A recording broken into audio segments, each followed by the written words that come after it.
জননীং শারদাং দেবীং রামকৃষ্ণং জগদ্গুরুং পাদপদ্মে তয়ো শ্রিত্বা প্রণমামি মুহুর্মুহুঃ।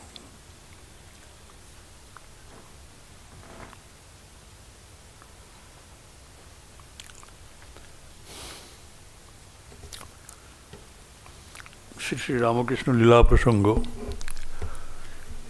মানুষের জন্য যেটা খেলা, ভগবানের জন্য সেটা লীলা। আমরা এইভাবেই লীলা কথাটার অর্থ সহজ করে বুঝতে পারি।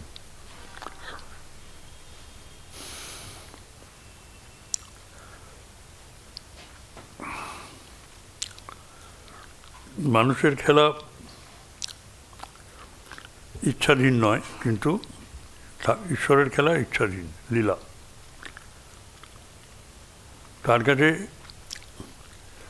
এগুলো লোককল্যাণের জন্য প্রসিদ্ধ। তো আমরা গত 18ই জুন আলোচনার মধ্যে ছিলাম যে কামারপুকুরে বিশেষ বিশেষ বাড়িতে তার আমন্ত্রণ হতো, এবং সেই সকল বাড়িতে তিনি গিয়ে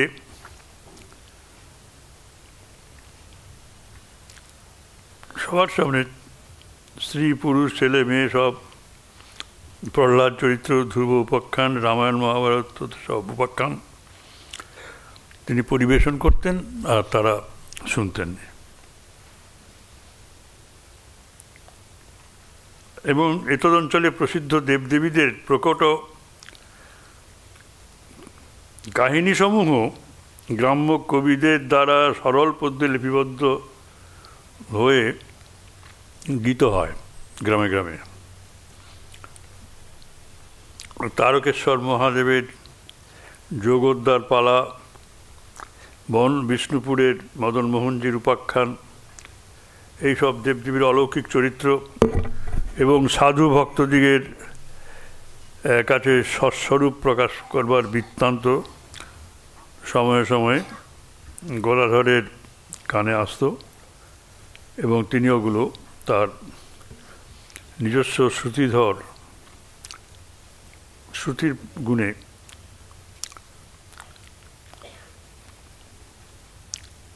স্মরণের গুণে আর কি, শ্রুতি স্মরণের গুণে ওই সকল আবৃত্তি করে লিখেও রাখতেন এবং পরিবেশন করতেন।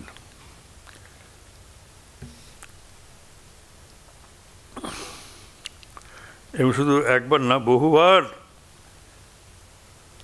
তিনি এইসব পরিবেশন করেছেন। গণিত শাস্ত্রে বালকের উদাসীনতার কথা আমরা আগে বলেছি, কিন্তু পাঠশালায় গিয়ে ওই বিষয়ে খুব উন্নতি করেছিলেন তিনি। একেবারে জানতেন না কিছু তা না, ভালোই জানতেন, কিন্তু মন দিতে পারতেন না, এটাই আর কি। আমরা শুনেছি মহারাজ বলছেন, শারদানন্দজি, ধারাপাতে কাঠাকিয়া পর্যন্ত এবং পাটিগণিতে তেরি থেকে আরম্ভ করে সামান্য সামান্য গুণভাগ এসব তার আয়ত্তে এসেছিল। তিনি 10ম বর্ষে উপনীত হয়ে যখন তার ভেতরে ওই ধ্যানের আবেশ এলো এবং সমাধি উপস্থিত হতে লাগলো, তখন তার রোগ হয়েছে বলে, বায়ুরোগ হয়েছে বলে চিকিৎসার ব্যবস্থা হয়।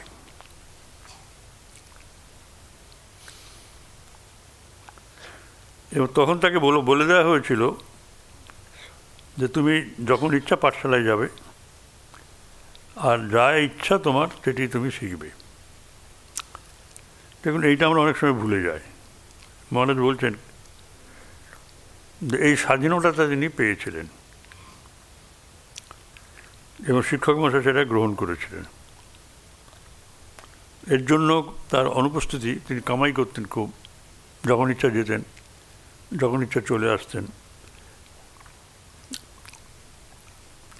এটা একটা দৈবাধীন ব্যাপার মনে হয়। দেব নির্দেশে এসব হয়েছে, এবং এমনভাবে হয়েছে যাতে করে মাস্টারমশাই কিছু বলবেন না, কারণ তার শরীর স্বাস্থ্যটাই আগেই দেখতে হবে। সেজন্য শিক্ষকদের কাছ থেকে কখনো তিনি পীড়ন অনুভব করেননি।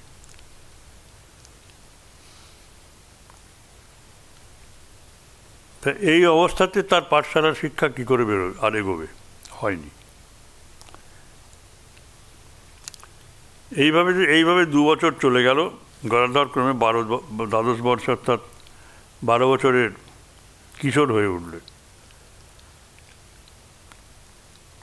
তার 12 বছর বয়স, তার মধ্যম ভ্রাতা রামেশ্বরের বয়স এখন 22, দাবিংশতি, এবং ছোট বোন সর্বমঙ্গলা তার 9। তাহলে দেখুন 12, 22 আর 9। শ্রীযুক্ত রামকুমার রামেশ্বরকে বিবাহযোগ্য বয়প্রাপ্ত দেখে এই গৌরহাটি, যেটা আরামবাগের পাশে, জেনে গেছেন আপনারা অনেকেই, গৌরহাটি গ্রামে শ্রীযুক্ত রাম সদয় বন্দ্যোপাধ্যায়ের ভগিনীর সঙ্গে তার বিবাহের ব্যবস্থা করেন। আর রাম সদয়কে নিজ ভগিনী সর্বমঙ্গলার সঙ্গে পরিণয় সূত্রে আবদ্ধ করেন। এটা একটা সুবিধা হলো যে দুপক্ষেরই কন্যাপক্ষকে কিছু দিতে হয়নি। কন্যাপক্ষে খুব বেশি পণ দিতে হতো। ঠাকুর মাকে আনবার জন্য প্রচুর টাকা দিয়েছিলেন। এই টাকা পয়সার ব্যাপারটা আসেনি।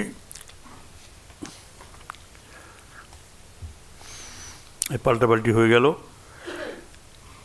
রামকুমারের পারিবারিক জীবনে এই সময় অন্য একটি বিশেষ ঘটনা উপস্থিত হয়।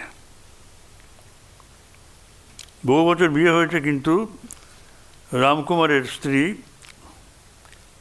সবাই মনে করেছিল যে বন্ধা, কিন্তু এখন গর্ভবতী। এটা আনন্দ হয়েছে যেমন, তেমনি আবার ভয়ের উৎপত্তি হলো। কেন?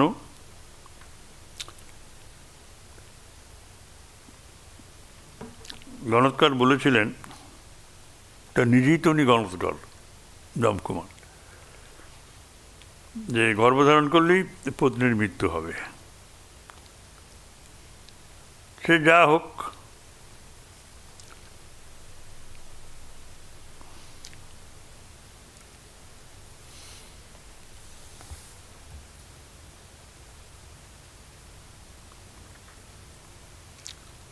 পত্নীর গর্ভধারণ যেই শুরু হলো, অমনি তার ভাগ্যচক্রে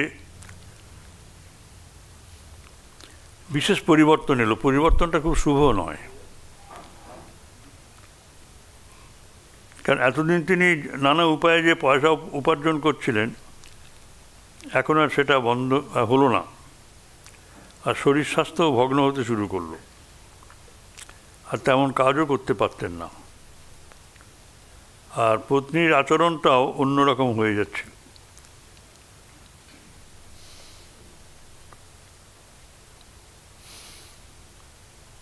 কীরকম না, ক্ষুদিরামের সময় থেকেই কিন্তু সংসারের নিয়ম ছিল যে যার উপনয়ন হয়নি সেরকম বালক, এবং যিনি তার যে পীড়িত অসুস্থ, এরা ছাড়া রঘুবীরের পুজোর আগে কেউ জল খাবেন না, খাওয়া দাওয়া করতে পারবে না। দুঃখের ব্যাপার যে রামকুমারের পত্নী ওইসব নিয়ম আর মানতে চাইলেন না। প্রতিবাদ করা হয়েছিল অমঙ্গল আশঙ্কা করে, কিন্তু তিনি কর্ণপাত করেননি, এবং সামান্য সামান্য বিষয় সকল নিয়ে তিনি পরিবারের অন্য সবার সঙ্গে ঝগড়া, মনোমালিন্য এসব করছেন, এবং চন্দ্রাদেবী এবং রামকুমারের সঙ্গেও ওইরূপ সব বিপরীত বিরুদ্ধ আচরণ করতে শুরু করেছেন। সবাই ভেবেছিলেন যে গর্ভাবস্থায় স্ত্রীলোকের স্বভাবের পরিবর্তন হয়, কিন্তু কামারপুকুরে বিশেষ করে তাদের যে ধর্মের সংসার, সেখানে ওই অশান্তির উদয় হচ্ছে।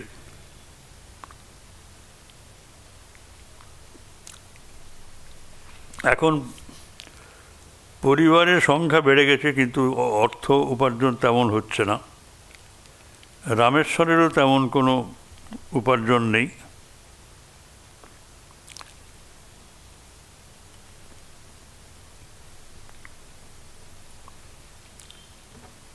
এইসব ভেবে রামকুমারের জীবন ভারাক্রান্ত হলো।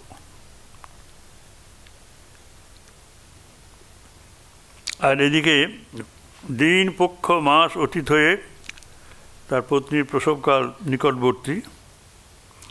আরও তিনি বিষণ্ণ হলেন।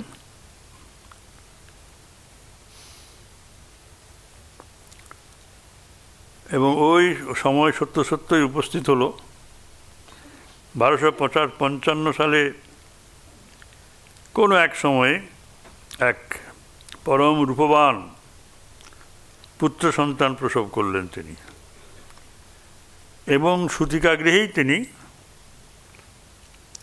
স্বর্গারোহণ করলেন, মারা গেলেন। পুত্রের জন্ম দিয়েই তিনি মারা গেলেন, এরকমই ভবিষ্যৎবাণী ছিল, তাই হলো। এবং এই পুত্রের অবস্থাটাও জানেন আপনারা, অক্ষয়। সেও ছিল কি পুত্রের বিয়ে দিলে পরেই সে মারা যাবে। ওর যে বিয়ে হয়ে গেছে শুনেছেন ঠাকুর ঠিক আগে বলেছেন, এরে ছোঁড়াটা বাঁচবে না, এরকম বলে ফেলেছেন। মামা তুমি এসব বলছো কেন? বললো আমি আর কি বলছি, দেখছি ছোঁড়াটা আর বাঁচবে না, বিয়ে থা দিয়ে দিল। পত্নী পরলোকে গমন করলেন, কিন্তু রামকুমারের দুঃখ দুর্দিনের অবসান হলো না। বিদায় আদায় কমে গেছে, আর্থিক অনটন বাড়ছে। এখন লক্ষ্মীজলার জমিতে যে ধান হয় যথেষ্টই হয়, কিন্তু সংসারে জনসংখ্যা বেড়েছে বলে অভাবও বাড়ছে। এখন দুগ্ধের প্রয়োজন বৃদ্ধ মা এবং মাতৃহীন শিশু অক্ষয়ের জন্য। ঋণ হচ্ছে, ঋণ জালে তিনি জড়িয়ে পড়ছেন। তখন বন্ধুবর্গের পরামর্শে বললেন, দেখো অন্য কিছু ভাবো।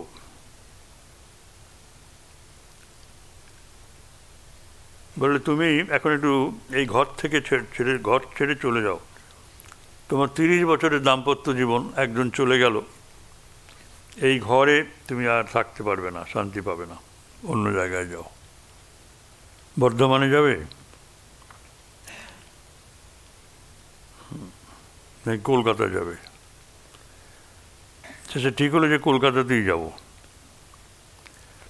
শিহরের মহেশ চট্টোপাধ্যায়, দেশরার রামধন ঘোষ, তার পরিচিত অনেক ব্যক্তি কলকাতায় গিয়ে উপার্জন করে এবং তাতে তাদের সংসারের শ্রীবৃদ্ধিও হয়েছে। এই সব শুনলেন।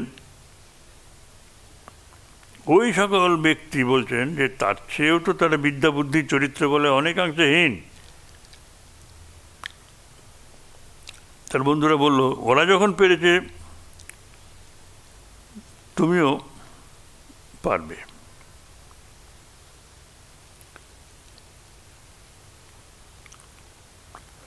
সুতরাং তিনি বললেন যে রামকুমারকে বললেন, রামেশ্বরকে বললেন, সংসারের ভার তুমি নাও, আর আমি কলকাতায় যাই, অধ্যাপনা করব, ছেলে পড়াবো। তিনি সংস্কৃতটা জানতেন।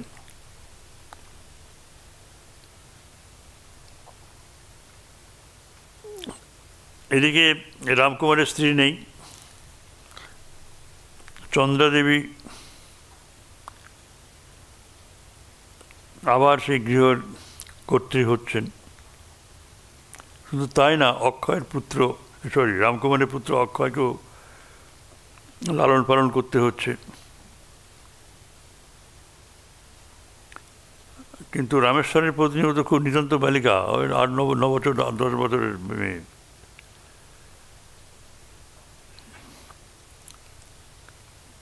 তার নিকট তার কাছ থেকে এই বিশেষ সাহায্য পাওয়ার সম্ভাবনাও ছিল না,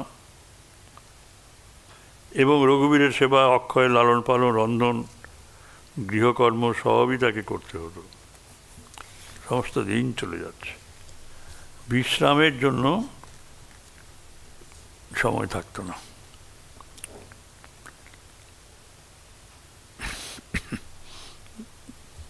চন্দ্রাদেবীর বয়স তখন 58 বছর।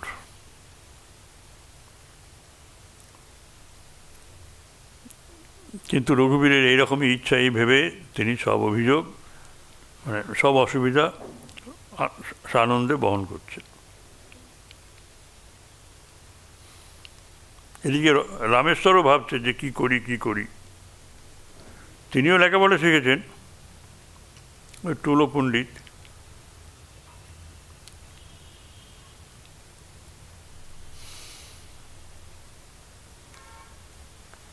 ঋণ তো অনেকটা হয়ে আছে, ঋণের পরিমাণ এখানে দেওয়া হয়নি, এবং কেন কিভাবে ঋণ হয়েছে তাও আমরা জানি না, কিন্তু ঋণ ভালোই ছিল। রামেশ্বর ছোটোখাটো কিছু অল্প স্বল্প উপার্জন করতেন, কিন্তু সংসারে সচ্ছলতা আর এলো না।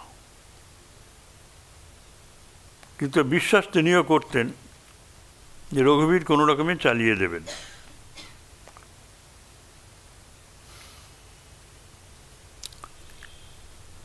এদিকে গদাধরের কি খবর? তার তো আর লেখাপড়া হচ্ছে না। এটা যে হচ্ছে না, রামেশ্বরের কোনো খোঁজও নেই। অর্থচিন্তায় তিনি ঘুরে বেড়াতেন। আবার অল্প বয়সে বালকের ধর্মপ্রবৃত্তির অদ্ভুত পরিণতি দেখে তার দৃঢ় ধারণা হয়েছিল যে ও যাই করুক না কেন, ও সুপথই থাকবে, ওর কুপথ কখনোই ওর নয়। আর সমস্ত গ্রামবাসী তাকে নিজেদের আত্মীয় বোধে ভালোবাসত। অতএব আর যাই হোক, ছেলেটা বাউন্ডুলে হবে না, এইরকম একটা ভাবনা তার ছিল।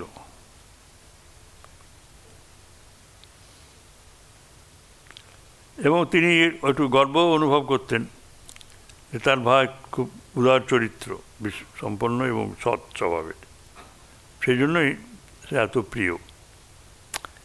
আসলে যেমন প্রিয় শ্রীকৃষ্ণ বৃন্দাবনে গোকুলে, সেই রকম।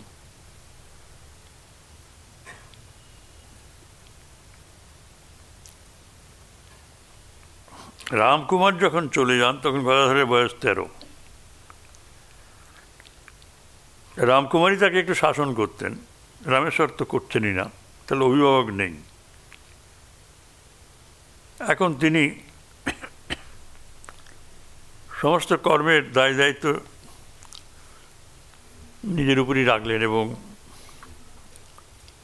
আর ভালো মন্দ বিচারের ভার তো তেমন নেই, তেমন আসেও নি। তা সত্ত্বেও তার সূক্ষ্ম দৃষ্টি একটা ছিল, নিজের কাজ ঠিক হচ্ছে কি ভালো হচ্ছে সেটা না বুঝলেও অন্যের কাজ,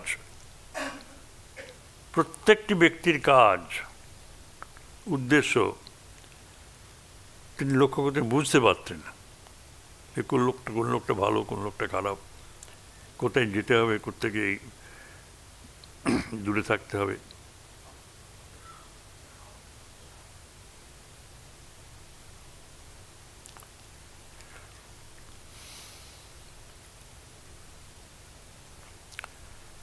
এখন তার একটা অনুভব হলো, মহারাজ বলছেন শারদানন্দজি,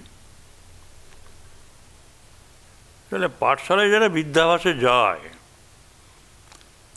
আর যারা পড়াতেও যান,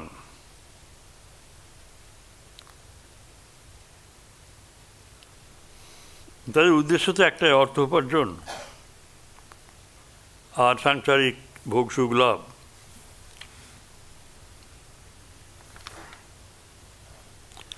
কিন্তু এরা তো আমার বাবার মতো ওইরকম সত্যনিষ্ঠ নয়, চরিত্র বলে বলিয়ান নয়, ধর্মলাভেও সক্ষম নয়, অভিসন্ধি খুঁজতেন তিনি। এরা যেসব করছে ও এর ভেতরে একটা কী আছে। তা বাবাকে তিনি একটা আদর্শ হিসেবে ধরেছিলেন। স্বার্থ সুখে যারা অন্ধ হয়ে বিষয় সম্পত্তি নিয়ে বিবাদ করত,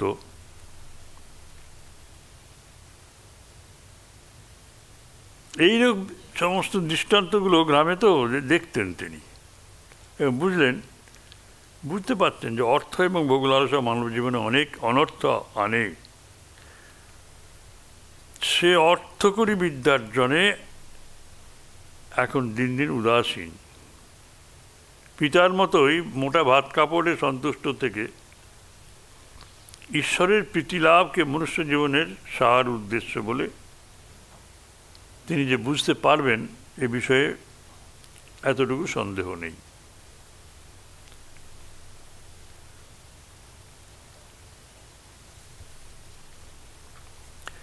সেই জন্য তার বন্ধুদের প্রতি প্রেমে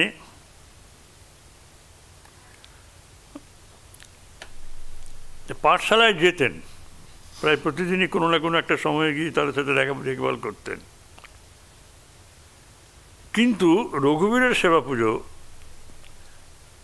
এবং মাকে গৃহকর্মে সাহায্য, এটা তার প্রধান কাজ হলো এবং অনেক সময় সেখানেই সে দিত। এবং বেলা তৃতীয় প্রহর পর্যন্ত তাকে এইসব নিয়েই থাকতে হতো।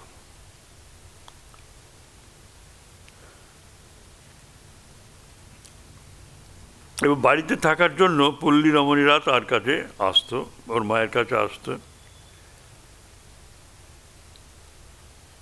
তারা তাদের কাজ শেষ করে চন্দ্রার কাছে আসতেন, চন্দ্রামণির কাছে, এবং বালককে সেখানে দেখতে পেতেন। তার কাছ থেকে গান শুনতেন, কখনো ধর্ম উপাখ্যান পাঠ করতে অনুরোধ করতেন। বালকও ওইসব অনুরোধ যথাসাধ্য পালন করবার জন্য তৎপর ছিল।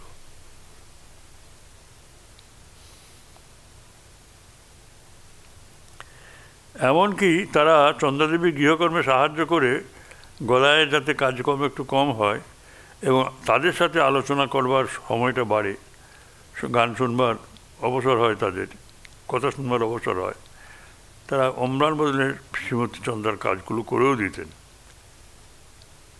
এইগুলি নিত্যকর্ম হয়ে উঠল গদাধরেরও।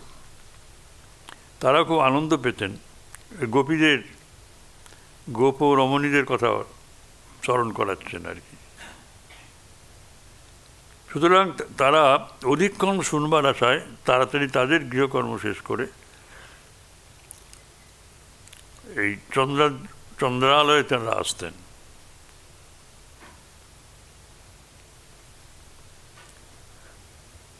এই সময় তিনি 3 দল যাত্রা, 1 দল বাউল, আর 2-1টা কবির দলও ছিল ওই অঞ্চলে। আমরা দেখেছি রামায়ণ গান হতো, খুব সুন্দর সুন্দর, বহু বিখ্যাত রামায়ণ গায়ক থাকতেন। দুপাশে দুজন কঞ্জনি বাজাতেন, এভাবে নাচতেন, উনি বর্ণনা করে যেতেন। একদম যাত্রার মতো হতো। বহু বৈষ্ণব এখানে বসতি করায় অনেক গৃহেই প্রতিদিন সন্ধ্যাকালে ভাগবত পাঠ, সংকীর্তন হতো। প্রত্যেক বাড়িতে একটা করে অন্তত মহাভারত রামায়ণ থাকবেই। এটা আমরা দেখেছি আশ্বিন কার্তিক মাসে, ওই সময় আমাদের করে পড়তে হতো, খুব জোর করেই পড়তে হতো। তদ্ভিন্ন বহু বৈষ্ণব এখানে বসতি করায় ভাগবত সংকীর্তন এসব হতো। এবং গদাধরের আয়ত্ত ছিল এগুলি। সেজন্য তিনি এইসব পল্লী রমণীদের আনন্দবর্ধন করতে কোনো দিন যাত্রার পালা, বাউলের গান, কবি গান, বা কোনোদিন নাম সংকীর্তন এসব আরম্ভ করত। এবং ভিন্ন ভিন্ন স্বরে, ভিন্ন ভিন্ন ভূমিকায় একই লোককে তো কথা বলতে হয়, একক নাটক তো, তাদের চরিত্রগুলিকে অভিনয় করতে হতো। আবার নিজ জননী বা রমণীদের মধ্যে কাহাকেও কোনোদিন বিমর্ষ দেখিলে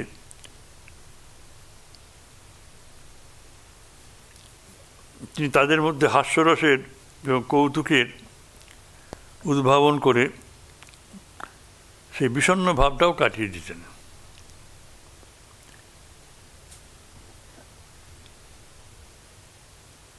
সুতরাং পল্লী রমণীদের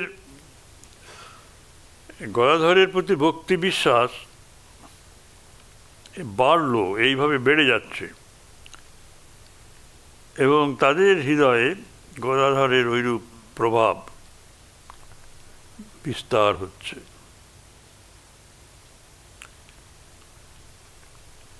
তারা শুনেছিলেন এই বালকের জন্মের সময় তার বাবা মা যে অদ্ভুত সব স্বপ্ন এবং দিব্য দর্শন লাভ করেছিলেন সেসব কথা,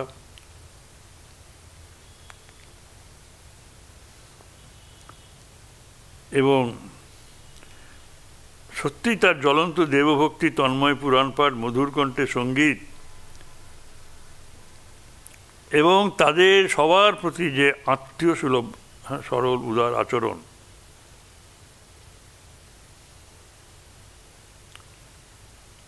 যার ফলে এই রমণীদের ভেতরেও অদ্ভুত ভক্তি ও ভালোবাসার উদয় হতো। বলছেন, আমরা শুনেছি ধর্মদাস লাহার কন্যা প্রসন্নময়ী প্রভৃতি বয়স্কা সব রমণী বালকের ভিতর বালগোপালের দিব্য প্রকাশ অনুভব করে তাকে পুত্রের অধিক স্নেহ করতেন।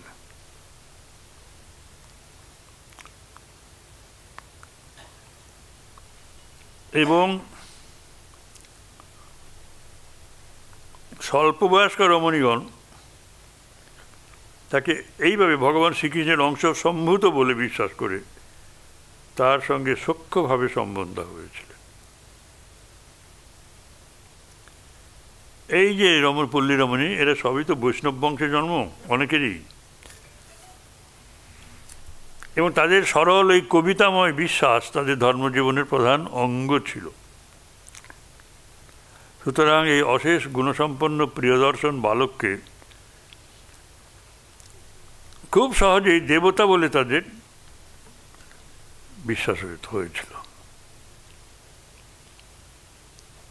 তারা মনের কথা খুলে বলতেন, অনেক বিষয়ে পরামর্শ গ্রহণ করতেন এবং গদাধরও তাদের সঙ্গে সেইভাবে মিশতেন। গদাধর কখনো রমণীর বেশভূষা ধারণ করে বিচিত্র নারী চরিত্রের অভিনয় করতেন। শ্রীমতী রাধারণীর অথবা সখী বৃন্দার ভূমিকা গ্রহণ করবার সময় অনেক সময় রমণীর বেশভূষায় সজ্জিত হতে অনুরোধ করতেন তারা। বালকও ওই অনুরোধ রক্ষা করতেন। হাব ভাব, কথাবার্তা, চালচলন অবিকল নারীর ন্যায়। গদাধরকে সে সময় পুরুষ বলেই মনে হতো না।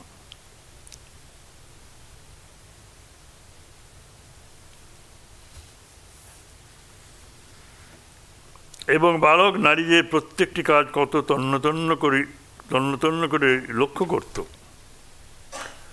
রঙ্গপ্রিয় বালক এই সময়ে কোনো কোনো যে রমণীর ন্যায় বেশভূষা করে কক্ষে কলসি ধারণ করে পুরুষদিগের সম্মুখ দিয়ে হালদার পুকুরে জল আনতেও চলে যেত। কেউ চিনতে পারত না। এই সীতানাথ যে পাই, তার পরিবারের সঙ্গে গদাধরের বড় সৌহৃদ্য ছিল। তার সীতানাথের 7টি পুত্র, 8টি কন্যা ছিল এবং এই কন্যারা বিবাহের পরেও সীতানাথের ভবনে একান্নে অবস্থান করতেন। শোনা যায় বহু গোষ্ঠীর জন্য প্রতিদিন 10খানি শিলে বাটনা বাটা হতো। রন্ধন কার্যে এত মশলার প্রয়োজন হতো, বুঝে দেখুন। তার আত্মীয়গুলো তার বাড়ির আশেপাশে বাস করতেন। সেজন্য এই অংশ বণিকপল্লী নামে প্রসিদ্ধ ছিল। আপনারা জানেন, ওটা ক্ষুদিরামের বাড়ির কাছেই একেবারে। সীতানাথের স্ত্রী এবং কন্যাগণ প্রায় আসতেন, কারণ গদাধরের সঙ্গে তাদের বিশেষ সৌহৃদ্য ছিল। অভিনয় শুনতেন।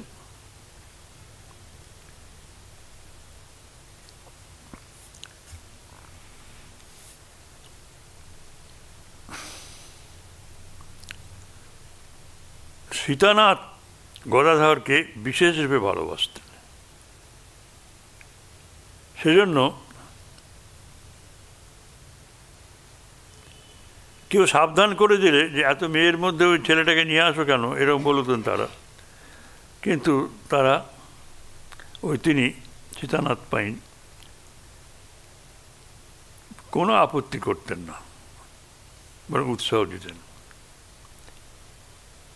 দুর্গাদাস পাইন নামে আরেক ব্যক্তি ওই বিষয়ে আপত্তি করতেন। তিনি গদাধরকে শ্রদ্ধা ভক্তি করতেন, কিন্তু অন্দরের কঠোর অবরোধ প্রথা তিনি শিথিল করতে রাজি ছিলেন না কারো কাছে। তার অন্তঃপুরের কথা কেউ যেন জানতে না পারে, তার বাড়ির মেয়েদের যেন কেউ কখনো দেখতে না পারে, এই কথাগুলোতে তিনি তার ওই বন্ধু সীতানাথ এদের সব খুব অহংকার করেই বলতেন, কেউ দেখতে পাবে না। অবরোধ প্রথার পক্ষপাতী ছিলেন এবং সীতানাথ এরা ওগুলো পছন্দ করতেন না বলে তাদের হীন জ্ঞান করতেন। এই দুর্গাদাস, দেখুন এটা যেন সীতানাথের সাথে যেন গোলমাল করবে না, সীতানাথ খুব ভালো মানুষ, তারই পাশেই বাড়ি তার, দুর্গাদাস পাইন। যখন এরকম অহংকার করে বলছিলেন আমার বাড়ির লোকদের কেউ দেখতে পাবে না, আমার এখানে পর্দা প্রথা খুব কঠিন, খুব সুদৃঢ়, সুতরাং এই সব কথা শুনে গদাধর বললেন অবরোধ প্রথার এইসব দিয়ে মেয়েদেরকে রক্ষা করা যায়? সৎ শিক্ষা, দেবভক্তি এইসব দিয়েই তারা, এইসবের মাধ্যমেই তাদের সুরক্ষা হয়। আর যদি ইচ্ছা করি আমি, তাহলে তোমার বাড়ির সকল কথা আমি জানতে পারি। কেমন জানতে পারো জানো তো দেখি, এই অহংকার করে তাকে বললেন। গদাধর বললেন আচ্ছা দেখা যাবে। ব্যাস, চ্যালেঞ্জটা নেওয়া হলো। ওই পরে একদিন অপরাহ্নে কাকে কিছু না বলে মোটা মলিন একখানা শাড়ি ও রূপার পৈঁচা প্রভৃতি পরে দরিদ্র তন্তুবাই মানে তাঁতির মেয়ে সেজে বেশ একটি চুবড়ি নিয়ে মাথায় ঘোমটা দিয়ে সন্ধ্যার প্রাক্কালে হাটের দিক থেকে দুর্গাদাসের ভবনের সামনে উপস্থিত হলেন। দুর্গাদাস বন্ধুবর্গের সঙ্গে তখন বহির্বাটিতেই বসেছিলেন। রমণী বেশধারী গদাধর তাহাকে তন্তুবাই রমণী গ্রামান্তর থেকে হাটে সুতো বেচতে এসে সঙ্গিনীগণ ফেলে যাওয়ায় বিপন্ন বলে নিজের পরিচয় দিয়ে রাত্রির জন্য আশ্রয় প্রার্থনা করল। দুর্গাদাস তাদের তার কোন গ্রামে বাস ইত্যাদি দু একটা প্রশ্ন করে উত্তর শ্রবণান্তর বললেন আচ্ছা অন্দরের স্ত্রীলোকদিগের নিকটে যাও, ওরা আশ্রয় দেবে। নমস্কার করে কৃতজ্ঞতা জানিয়ে অন্দরে প্রবেশ করলো। আর রমণীগণকে আগের ন্যায় আত্মপরিচয় দিয়ে বাক্যালাপে পরিতুষ্ট করলো। তার স্বল্প বয়স দেখে এবং মধুর বাক্যে প্রসন্ন হয়ে দুর্গাদাসের অন্তঃপুরচারিণীরা তাকে থাকতে দিলেন। তার বিশ্রামের স্থান নিরূপণ করে দিয়ে জলযোগের জন্য মুড়ি মুরকি প্রভৃতি প্রদান করলেন। গদাধর নির্দিষ্ট স্থানে বসে ভক্ষণ করছেন। এবং অন্দরের সমস্ত ঘর প্রত্যেক রমণীকে তন্ন তন্ন করে লক্ষ্য করলো আর তাদের পরস্পরের বাক্যালাপ শ্রবণ করলো। বাক্যালাপের মধ্যে মধ্যে যোগদান প্রশ্নাদি করতেও সে ভুলল না। এরূপে প্রায় 1 প্রহর অতীত হলো রাত্রি। এদিকে এত রাত্রেও গৃহে ফিরল না দেখে চন্দ্রাদেবী রামেশ্বরকে তার অনুসন্ধানে পাঠালেন। এবং বণিক পল্লী দেশে সে প্রায় যায় এটা শুনে অন্বেষণ করতে এলেন সেখানে। রামেশ্বর সেজন্য প্রথমে সীতানাথ পাইনের বাটিতে উপস্থিত হলেন, বালক নাই। দুর্গাদাস ভবনের নিকট উপস্থিত হয়ে তার নাম ধরে উচ্চস্বরে ডাকছেন। তার স্বর শুনতে পেয়ে গদাধর অধিক রাত্রি হয়েছে বুঝে দুর্গাদাসের অন্তর হতে দাদা যাচ্ছি গো এই বলে উত্তর দিয়ে দ্রুতপদে তার নিকট এলেন। এদিকে দুর্গাদাস তখন সকল কথা বুঝলেন এবং বালক তাহাকে তার পরিবারবর্গকে প্রতারণা করতে সক্ষম হয়েছে ভেবে প্রথমে অপ্রতিভ কিছু রুষ্ট হলো, পরক্ষণে দরিদ্রা তন্তুবাই রমণীর বেশ এবং চালচরণের অনুকরণ কতদূর স্বাভাবিক হয়েছে ভেবে হাসতে লাগলেন। সীতানাথ প্রমুখ দুর্গাদাসের আত্মীয়রাও পরদিন ওই কথা জানতে পেরে গদাধরের নিকট তার অহংকার চূর্ণ হয়েছে বলে আনন্দ করলেন। এখন থেকে সীতানাথের ভবনে বালক উপস্থিত হলে দুর্গাদাসের অন্তঃপুরচারিণীরাও তাহার নিকট আসিতে লাগিলেন। ব্যাস, এই কাজটা হলো। তাহলে ঘটনাটার এইখানে পরিসমাপ্তি হবে। ওটা হলো আমি যাচ্ছি গো দাদা, ব্যাস তা না। অন্তঃপুরের যে পর্দাপ্রথা যেটা ছিল সেটা একদিক দিয়ে ভালো ঠিকই, কিন্তু ঠাকুর যে কথাগুলো বলেছিলেন সেটা বহাল থাকলো। সীতানাথের এবং তিনি করেও দেখিয়ে দিলেন, তার নিকট তারা আসছেন যেমন অন্যান্যরা আসেন। সীতানাথের পরিবারবর্গ এবং বণিকপল্লীর অন্যান্য রমণীগণ ক্রমে গদাধরের প্রতি বিশেষ অনুরক্ত হয়েছিলেন এবং কিছুদিন না এলেই তারা ডেকে পাঠাচ্ছেন। সীতানাথের ভবনে পাঠ, সঙ্গীত এসব করবার সময় গদাধরের কখনো কখনো ভাবাবেশ আসত এবং ওই সময় শ্রী গৌরাঙ্গ বা শ্রীকৃষ্ণের জীবন্ত বিগ্রহ জ্ঞানে এই বালককে পুজোও করেছিলেন। অভিনয়কালে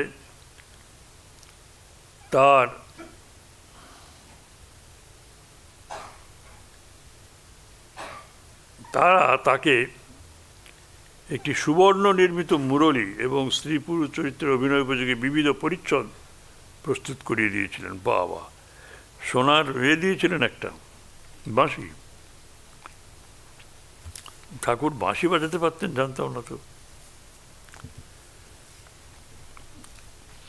ধর্মপ্রবণ, পূত স্বভাব, তীক্ষ্ণবুদ্ধি ও প্রত্যুৎপন্নমতি, সপ্রেম, সরল অমায়িক ব্যবহারে গদাধর পল্লী রমণীদের উপর এরকম প্রভাব বিস্তার করেছিল।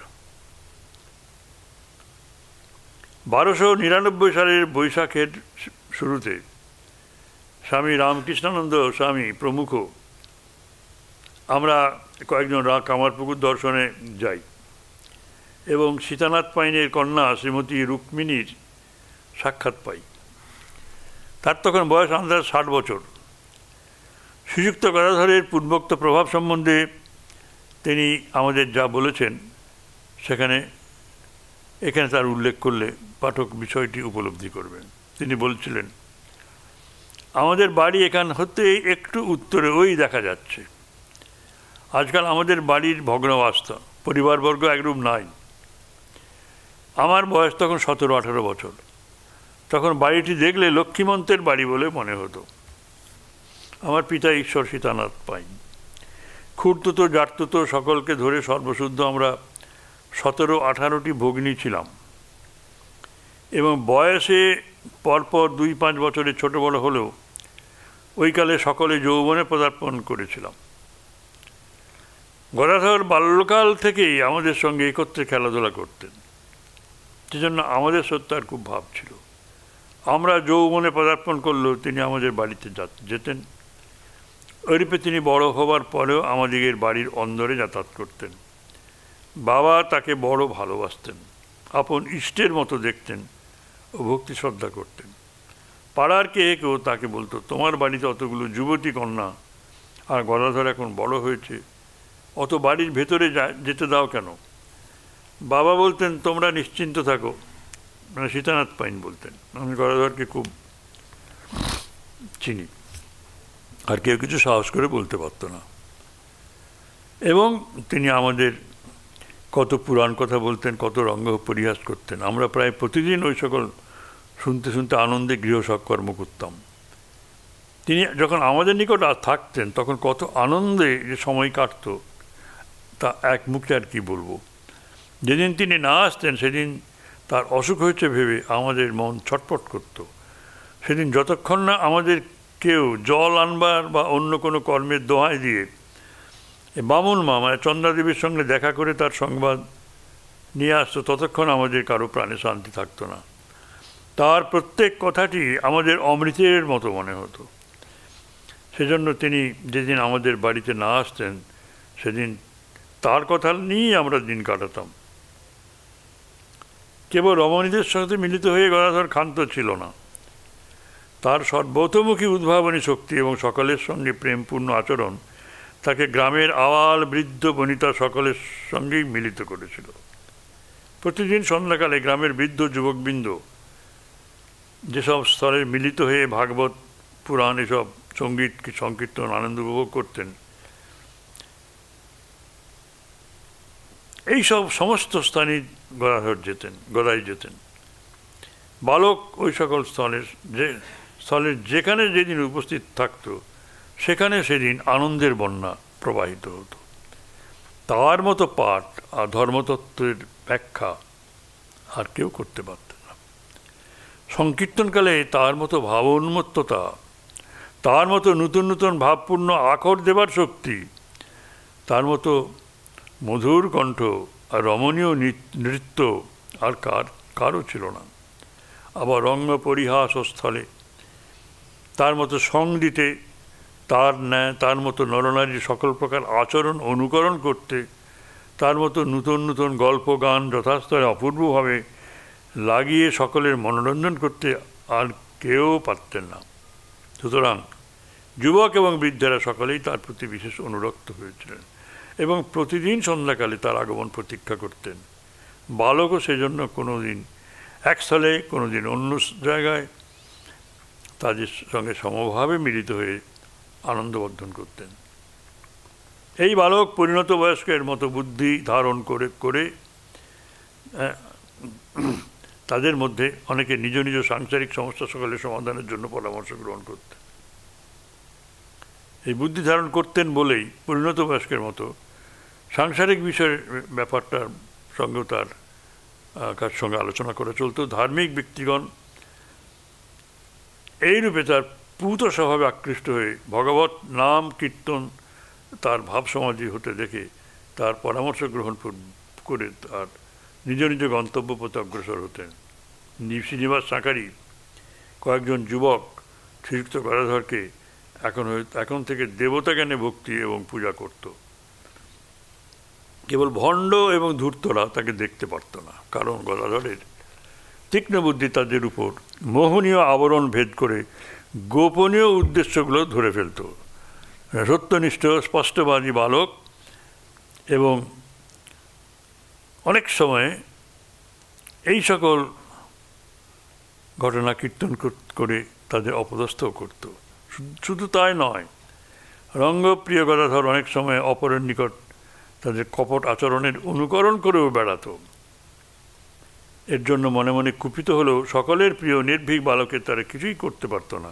সেজন্য অনেক সময় শরণাগত হয়ে তাদেরকে গদাধরের হাত ধরে অব্যাহতি লাভ করতে হতো। ভাই বলিস না বলে হাত ধরে জোড়হাত করে ক্ষমা চাইত, কারণ শরণাগতের উপর বালকের অশেষ করুণা অবশ্যই ছিল। গদাধর এখনও প্রতিদিন কোনো না কোনো সময়ে পাঠশালায় যেত। কারণটা হচ্ছে পড়াশোনার জন্য নয়, বয়স্কদের জন্য তাদের প্রতি ভালোবাসা ওই কারণ ছিল। 14 বছর বয়স হয়েছে। তার ভক্তি এবং ভাবুকতা আরও প্রবৃদ্ধ হয়েছে এবং পাঠশালায় অর্থকরী শিক্ষা তার পক্ষে এককালে নিষ্প্রয়োজন বলে তার নিকট উপলব্ধি হয়েছিল। সেটাও হলো সে অনুভব করছিল যে এইসব তার জন্য নয়, তার জীবন অন্য কাজের জন্য নিমিত্ত। অন্য কাজের নিমিত্ত সৃষ্ট হয়েছে এবং ধর্ম সাক্ষাৎকার করতে তাকে তার সর্বশক্তি নিয়োগ করতে হবে।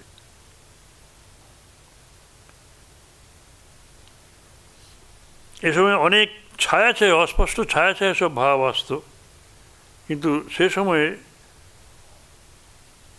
এর অর্থ তিনি বুঝতে পারতেন না, সক্ষম ছিলেন না। কিন্তু নিজ জীবন ভবিষ্যতে কিভাবে পরিচালিত করবে এই কথা তার মনে যখনই উদিত হতো, তার বিচারশীল বুদ্ধি তখনই ঈশ্বরের প্রতি একান্ত নির্ভরের দিকে ইঙ্গিত করে তার কল্পনা পটে গৈরিক বসন, পবিত্র অগ্নি, ভিক্ষালব্ধ ভোজন, নিঃসঙ্গ বিচারণের ছবি, এসব সাধুর ছবি উজ্জ্বল বর্ণে অঙ্কিত হতো। তার প্রেমপূর্ণ হৃদয় কিন্তু তাকে পরক্ষণে মাতা এবং ভাইদের সাংসারিক অবস্থার কথা স্মরণ করে তাকে ওই পথে গমনের অভিলাষ পরিত্যাগ করতে এবং নিজের পিতার ন্যায় নির্ভরশীল হয়ে সংসারে থেকে তাদের সাহায্য করার জন্য উত্তেজিত করত।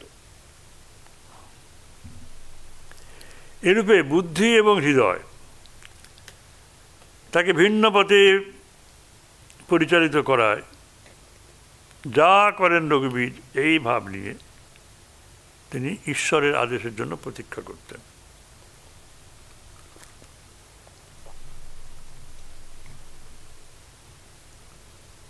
বুদ্ধি এবং হৃদয় দুদিকে টানে, বুঝলেন?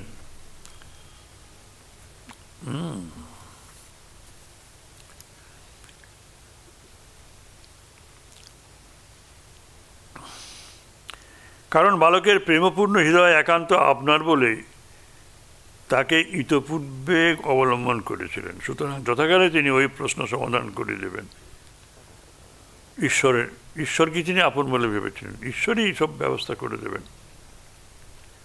এরূপ বুদ্ধি এবং ওই হৃদয়ের দ্বন্দ্বস্থলে, এই বুদ্ধি এবং হৃদয়ের দ্বন্দ্ব যখন হচ্ছে, তখন এইভাবেই তার বিশুদ্ধ হৃদয় পরিশেষে জয়লাভ করত। সিদ্ধান্তগুলো তিনি এইভাবেই পেয়ে যেতেন। অসাধারণ সহানুভূতি সম্পন্ন গদাধরের বিশুদ্ধ হৃদয় তাকে এখন থেকে অন্য এক বিষয়ে সময়ে সময়ে উপলব্ধি করাচ্ছিল। পুরাণ পাঠ, সংকীর্তন এসব তো হলো,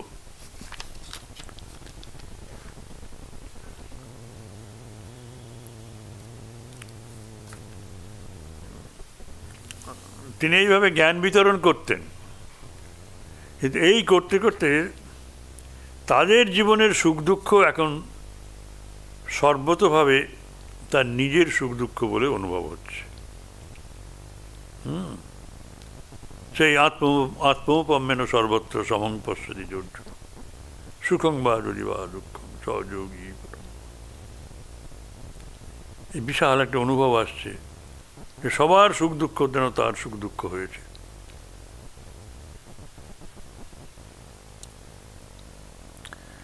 তার বিচারশীল বুদ্ধি যখন বলছে সংসার ত্যাগ করে চলে যায়, কিন্তু ওই হৃদয় সর্বাত্মক, সকলের প্রতি ভালোবাসায় উদ্বুদ্ধ যে হৃদয়, তখন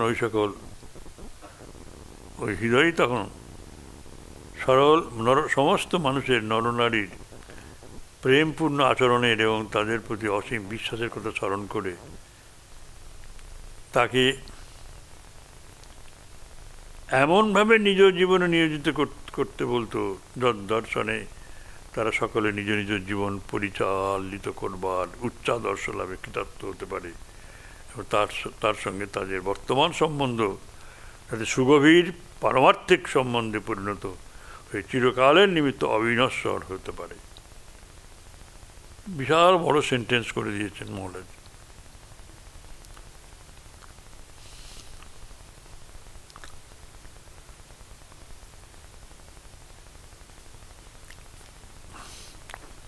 বিচারশীল বুদ্ধি বলতে সংসার ত্যাগ করেও, কিন্তু ওদের প্রতি ভালোবাসা, প্রেমপূর্ণ আচরণ এবং তাদের বিশ্বাস তার প্রতি,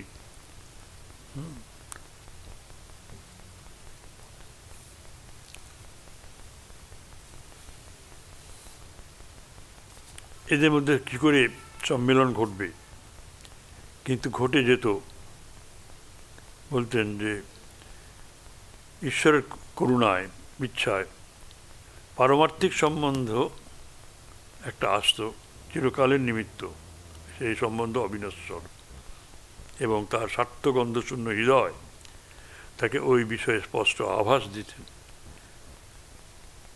এই জন্য বলতেন, আপনার জন্য সংসার ত্যাগ করা সে তো স্বার্থপরতা, যাতে সকলে এরা উপকৃত হয় এমন কিছু করো।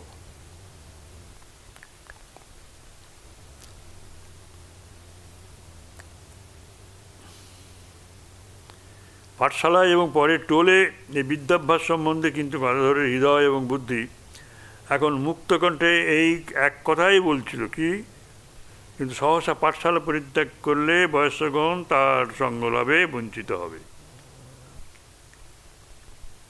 সুতরাং আমি ওটা ছাড়তে পারি না। কারণ গয়া বিষ্ণু সমস্ত বালকের সমবয়স্ক হলেও সকলেই তাকে প্রাণের সঙ্গে ভালোবাসত। তাদের অসাধারণ বুদ্ধি, অসীম সাহস, তার অসাধারণ বুদ্ধি এবং অসীম সাহস তাকে এখানেও দলপতি পদে প্রতিষ্ঠিত করেছিল। এ সময় একটি ঘটনায় বালক অর্থকরী বিদ্যাভ্যাস পরিত্যাগ করিবার সুযোগ লাভ করিয়াছিলেন। কি গদাধরের অভিনয় করবার শক্তি দেখে তার কয়েকজন বয়স্ক এখন একটি যাত্রার দল খুলবার প্রস্তাব করল।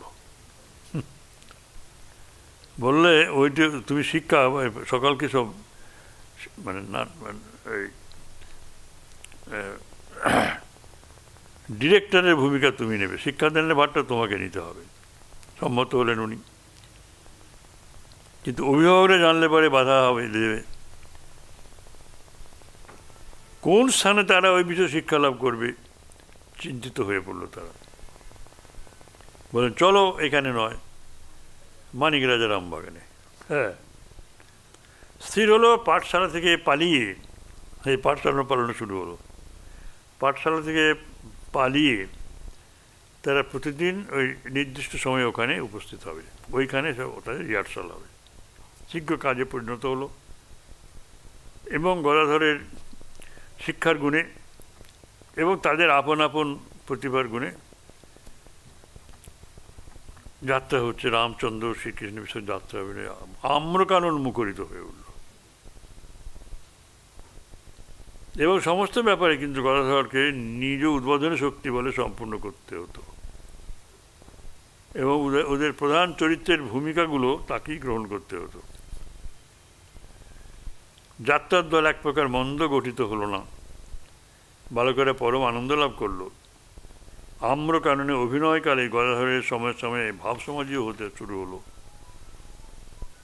সংকীর্তন এবং যাত্রা অভিনয়ে গদাধরের অনেক কাল অতিবাহিত হওয়ার ফলে তার চিত্রবিদ্যা এখন আর অধিক অগ্রসর হতে পায় না। তবে শোনা যায় গৌরহাটি গ্রামে তার কনিষ্ঠা ভগিনী শ্রীমতী সর্বমঙ্গলাকে বালক এই সময়ে একদিন দেখতে গিয়েছিল এবং বাটিতে প্রবেশ করেই দেখল যে তার ভগিনী প্রসন্ন মুখে তার স্বামীর সেবা করছেন। ওই 9 বছরের মেয়ে, সে স্বামীর পদসেবা করছে। এ দেখে সে অল্পদিন পরে তার ভগিনী এবং তার স্বামীর ওই একখানি চিত্র এঁকেছিলেন। হ্যাঁ, আমরা সর্বমঙ্গলা এবং তার স্বামীর নিকট সাদৃশ্য দেখে বিস্মিত হয়েছিলাম। সে ছবিটা ওই গৌরহাটিতে আছে। দেবদেবীর মূর্তি সকল সংগঠনে কিন্তু গদাধর বিশেষ পারদর্শী হয়েছিলেন, কারণ তার ধর্মপ্রবণ প্রকৃতি তাকে ওই মূর্তি গঠনপূর্বক বয়স্কগণের সঙ্গে যথাবিধি পূজা করতে অনেক সময় প্রবুদ্ধ করত। তাহলে পাঠশালাটা এবার ছেড়েই দিলেন, কারণ নাটকটা এসে গেছে। চন্দ্রাদেবীকে গৃহকর্মে সাহায্য করে কাল কাটাতে লাগলেন। মাতৃহীন শিশু অক্ষয় তার হৃদয় অধিকার করে রইল, কারণ চন্দ্রাদেবীকে গৃহকর্মের অবসর দেওয়ার জন্য শিশুকে কোলে নিয়ে বেড়ানো, খেলা দেওয়া, ভুলিয়ে রাখা এই তার নিত্যকর্ম হলো। দেখুন নার্সিংয়েরও কাজ করেছে না, এইরূপে 3 বছরের অধিক কাল ওই নার্সিং করেছেন, মানে ভাইপোকে। যখন 17 বছর বয়স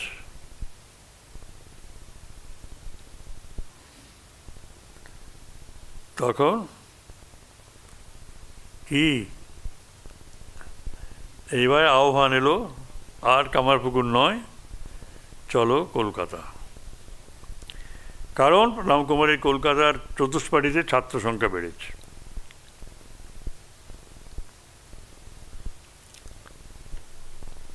রামকুমার বৎসরান্তে একবার কয়েক পক্ষের জন্য কামারপুকুরে আগমন করতেন। গদাধরের বিদ্যার্জনে উদাসীনতা লক্ষ্য করে চিন্তিত হলেন এবং যেভাবে সে সময়টাকে নষ্ট করছে এখানে অনুসন্ধান করলেন, জানলেন। মা এবং নিজ ভাই রামেশ্বরের সঙ্গে পরামর্শ করে ঠিক করলে যে ওকে নিয়ে যায়। ছাত্র সংখ্যা বৃদ্ধি হয়েছে, টোলের গৃহকর্ম বেড়ে গেছে।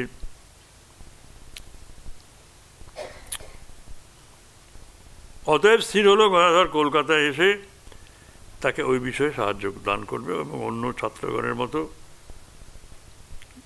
দাদার কাছেই পড়াশোনাটা করবে।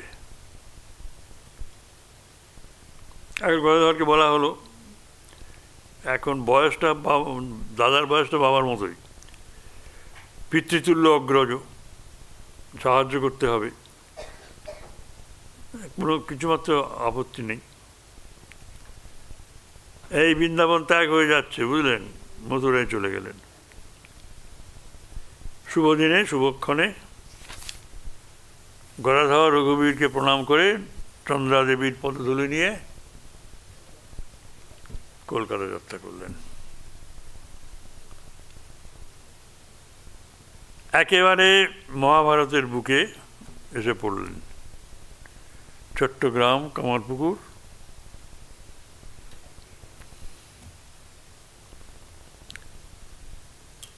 একেবারে মহাভারতের পটভূমিকায় তা আবির্ভাব। কামারপুকুরে আনন্দের হাট ভেঙে গেল।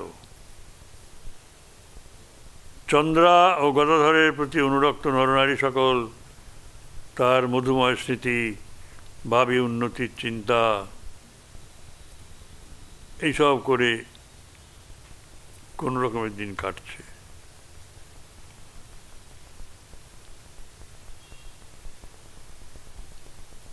কলকাতায় আগমন করবার পরে শ্রীযুক্ত গদাধর যে সকল অলৌকিক চেষ্টা করেছিলেন পাঠক সে সকল শ্রীরামকৃষ্ণ লীলা প্রসঙ্গের সাধক ভাব নামক গ্রন্থে পাবেন। সুতরাং রামকৃষ্ণ লীলা প্রসঙ্গে পূর্ব কথা এবং বাল্য জীবন পর্ব শেষ হলো। একটা ঘটনা দিয়েছে, সময়ের নিরূপক ঘটনা, তার তালিকা 1775 খ্রিস্টাব্দে ক্ষুদিরামের জন্ম, 1791 খ্রিস্টাব্দে চন্দ্রাদেবীর জন্ম, 1799 ক্ষুদিরামের বিবাহ, 1805 সালে রামকুমারের জন্ম, ঠাকুরের চেয়ে 31 বছরের বড়। 1810 সালে কাত্যায়নীর জন্ম, 1814 সালে ক্ষুদিরামের কামারপুকুরে এসে বাস করা। ক্ষুদিরামের বয়স তখন 39 বছর। 1820 সালে রামকুমারের ও কাত্যায়নীর বিবাহ। 1824 ক্ষুদিরামের রামেশ্বর যাত্রা। 1826 শ্রীযুক্ত রামেশ্বরের জন্ম, তিনি ঠাকুরের চেয়ে 10 বছরের বড়। 1834 সালে 14 বছর বয়সে কাত্যায়নীর শরীরে ভূতাবেশ।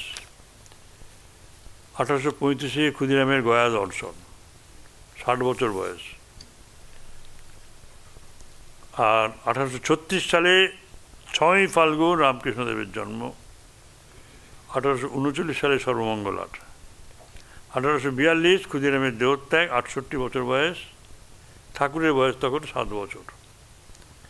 1848 রামেশ্বর এবং সর্বমঙ্গলার বিবাহ। 1849 রামকুমারের পুত্র অক্ষয়ের জন্ম।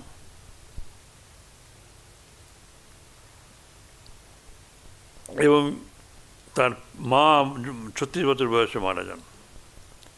রামকুমারের বয়স, বাবার বয়স তখন 44। 1850 রামকুমারের কলকাতায় টোল খোলা।